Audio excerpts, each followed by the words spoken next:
Mister Sridharan, I have a complaint against you. நீங்க அனாதைகளுக்காக நிச்சய பணம் போறாவும் குழந்தைகளுக்காக செலவழிச்சு போய் சொல்லாதீங்க. எனக்கு எல்லாம் தெரியும். நான் யாரோட நன்றி கடனை தீர்க்கறதுக்காக பணம் செலவு பண்ணிட்டு இருக்கேன்னு உங்களுக்கு தெரிஞ்சிருக்கணும். எந்த துரதிர்ஷ்டக்காரனும் அனாதையா புதைக்கப்படக்கூடாது. Okay? Yes madam. Hello. Incoming calls எது வந்தாலும் மத்தியானத்துக்கு மேல பேசலாம்னு சொல்லுங்க. Okay madam. வாங்க தர்மராஜ் சார்.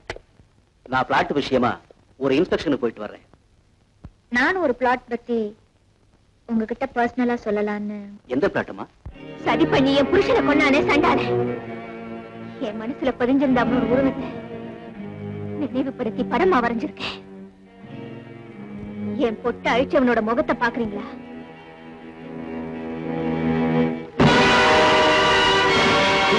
இவன் சந்திரகன். இவனை உங்களுக்கு தெரியுமா? நம்ம ராகவே சூனாபானா இவங்க ஆபீஸ்ல இவனை நான் அடிக்கடி பார்த்திருக்கிறேன். ஹலோ இஸ் எ பக்கா ஃப்ராட். நம்ம சரவணன் கூட. ஆமா, என் வாழ்க்கையில எனக்கு ஒரு விரோதி இருக்கான்னு என்கிட்டயே சொல்லியிருக்காரு.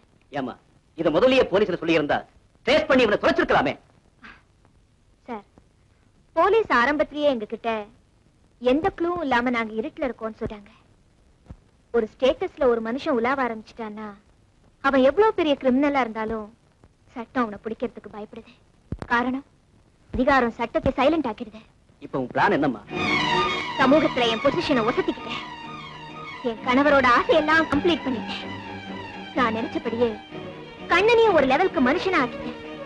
இப்ப என்னுடைய ஒரே லட்சியம் எப்படியாவது பர்சனலா இந்த கொலைகாரனை நம்மளே ட்ரேஸ் பண்ணணும். இருக்கு. அது கம்ப்ளீட்டா புடிச்சா தானே அவருடைய முடிவு உனக்கு தெரியும்.